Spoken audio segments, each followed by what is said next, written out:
আসসালামু আলাইকুম বন্ধুরা, আশা করি আপনারা সকলেই ভালো আছেন আর আপনারা শুনছেন ইসলামিক গল্পের আসর।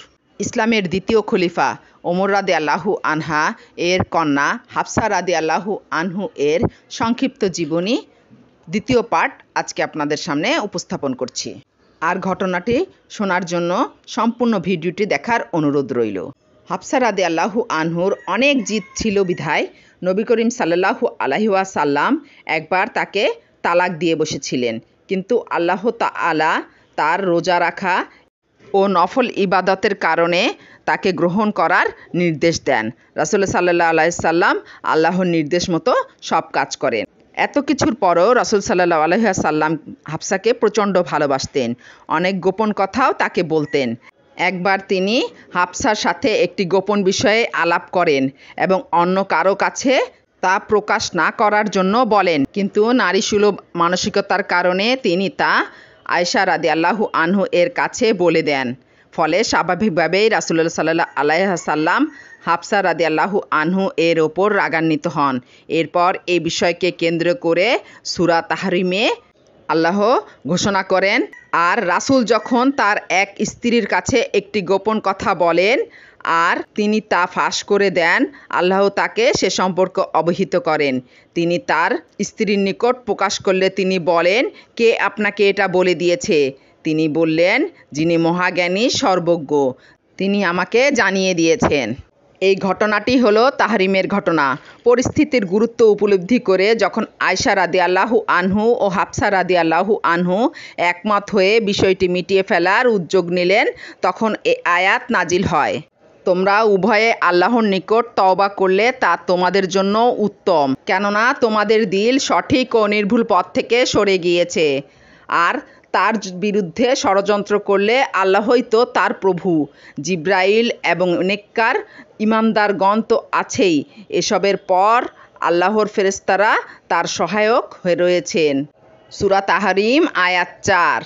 মুনাফিকরা সবসময় তাদের ষড়যন্ত্র বাস্তবায়নের জন্য নানা ধরনের ফাঁকফোকর খুঁজে বের করার চেষ্টা করে। এই আয়াতে ওইসব মুনাফিকদের প্রতি ইঙ্গিত করা হয়েছে এবং তাদের প্রতি সতর্ক বাণী উচ্চারণ করে বলা হয়েছে, হাফসা আর আয়েশা যদি বিরোধ চায় আর মুনাফিকরা যদি ষড়যন্ত্র করে তা দিয়ে ফায়দা হাসিল করতে চায়, তাহলে আল্লাহ তার সাথে আছেন, জিব্রাইল ফেরেশতা এবং দুনিয়ার নেককার মুমিনগণ। তিরমিজি শরীফে বর্ণিত আছে, একদা উম্মুল মুমিনিন সাফিয়া রাদিয়াল্লাহু আনহু কাঁদতেছিলেন। রাসূলুল্লাহ সাল্লাল্লাহু আলাইহি সাল্লাম তার কান্নার কারণ জিজ্ঞাসা করলেন। তিনি উত্তর দিলেন, আমাকে হাফসা বলেছে যে আমি ইয়াহুদির মেয়ে। রাসূলুল্লাহ সাল্লাল্লাহু আলাইহি সাল্লাম তাকে সান্ত্বনা দিয়ে বললেন, তুমি নবী বংশের মেয়ে, তোমার বংশে বহু নবী আবির্ভূত হয়েছেন, বর্তমানে তুমি নবীর স্ত্রী, সুতরাং হাফসা তোমার ওপর কোন বিষয়ে গৌরব করতে পারে?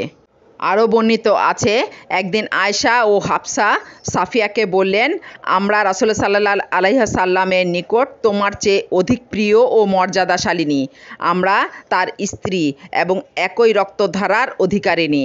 সাফিয়া এ কথায় ক্ষুণ্ণ হলেন এবং রাসূল সাল্লাল্লাহু আলাইহি সাল্লামের নিকট অভিযোগ পেশ করলেন। উত্তরে রাসূল সাল্লাল্লাহু আলাইহি সাল্লাম বললেন, তুমি এ কথা কেন বলনি যে তোমরা আমার চেয়ে অধিক সম্মানিয়া কেমন করে হতে পারো? আমার স্বামী স্বয়ং রাসূলুল্লাহ সাল্লাল্লাহু আলাইহি ওয়াসাল্লাম, পিতা হারুন আলাইহিস সালাম ও আমার চাচা মুসা আলাইহিস সালাম।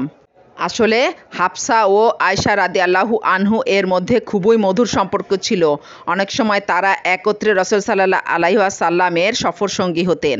হাফসা রাদিয়াল্লাহু আনহু এর নাম যে কারণে ইতিহাসের পাতায় ও মুমিনদের মনে অত্যন্ত মর্যাদার সাথে লেখা আছে, তা হলো তিনি ছিলেন পবিত্র কুরআনের সংরক্ষক বা হেফাজতকারী।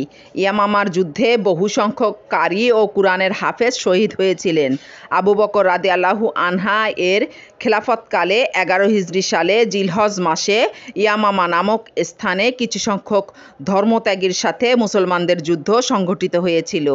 এ যুদ্ধে মুসলিম সেনাপতি ছিলেন খালিদ ইবনে ওয়ালিদ রাদিয়াল্লাহু আনহা এবং ধর্মত্যাগী সেনাপতি ছিল মুসাইলামা কাজ্জাব।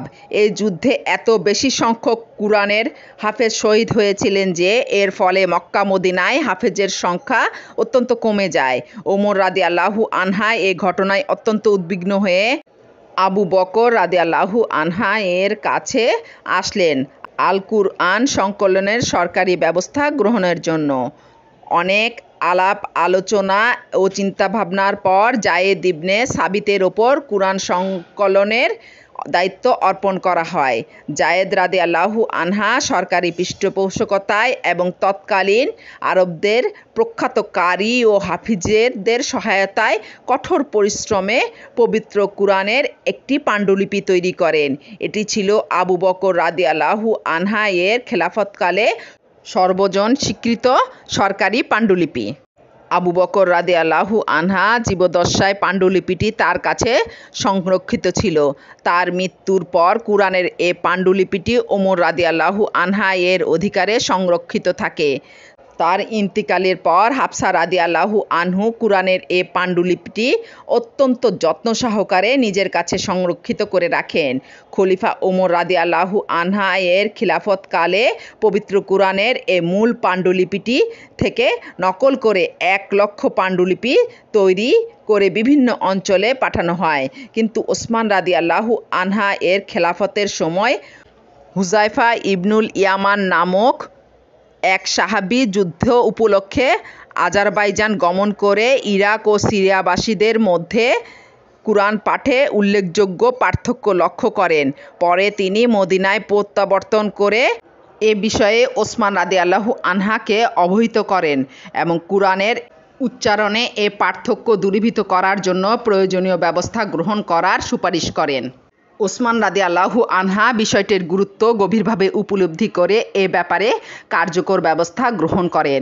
ওসমান রাদিয়াল্লাহু আনহা জানতেন যে আবু বকর রাদিয়াল্লাহু আনহা এর সময়ে তৈরিকৃত কুরআনের মূল পাণ্ডুলিপিটি হাফসা রাদিয়াল্লাহু আনহু এর কাছে সংরক্ষিত আছে।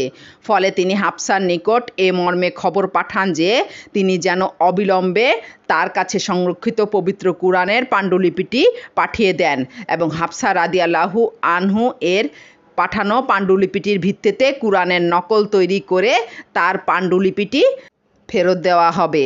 হাফসা রাদিয়াল্লাহু আনহু তার পাণ্ডুলিপিটি খলিফা ওসমানের কাছে পাঠিয়ে দেন। ওসমান কয়েকজন লেখক যেমন জায়েদ ইবনে সাবিত রাদিয়াল্লাহু আনহা, আবদুল্লাহ ইবনে জুবাইর রাদিয়াল্লাহু আনহা, সাদ ইবনে আবু ওয়াক্কাস রাদিয়াল্লাহু আনহা এবং আব্দুর রহমান ইবনে হারিস ইবনে হিশামকে কুরআনের নকল তৈরির কাজে নিয়োজিত করেন।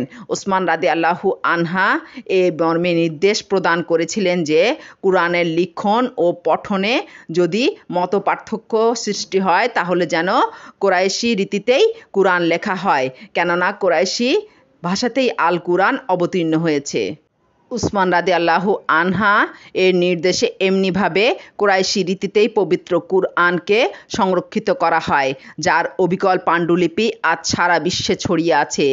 এমনিভাবে পবিত্র কুরআনের সংরক্ষণের ইতিহাস পর্যালোচনা করে আমরা দেখতে পাই, মুসলমানরা যখন পবিত্র কুরআনের লিখন ও পঠনের চরম এক অনিশ্চয়তার মাঝে ছিল, তখন হাফসা রাদিয়াল্লাহু আনহু এর নিকট সংরক্ষিত কুরআনের মূল পাণ্ডুলিপিটি মুসলমানদের সঠিক দিক নির্দেশনা প্রদান করেছে।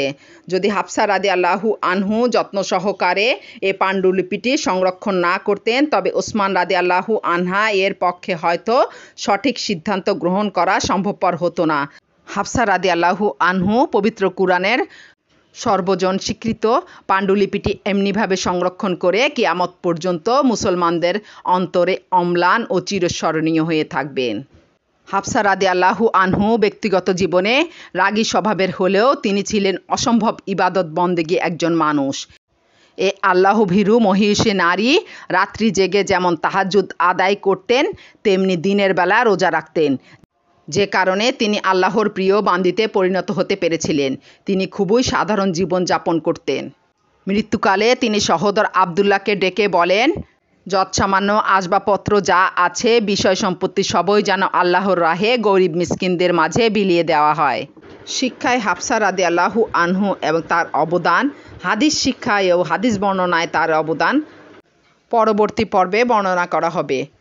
পরবর্তী পর্বটি শোনার জন্য অবশ্যই সাবস্ক্রাইব করে রাখবেন, লাইক, শেয়ার, কমেন্ট করতে ভুলবেন না। আসসালামু আলাইকুম।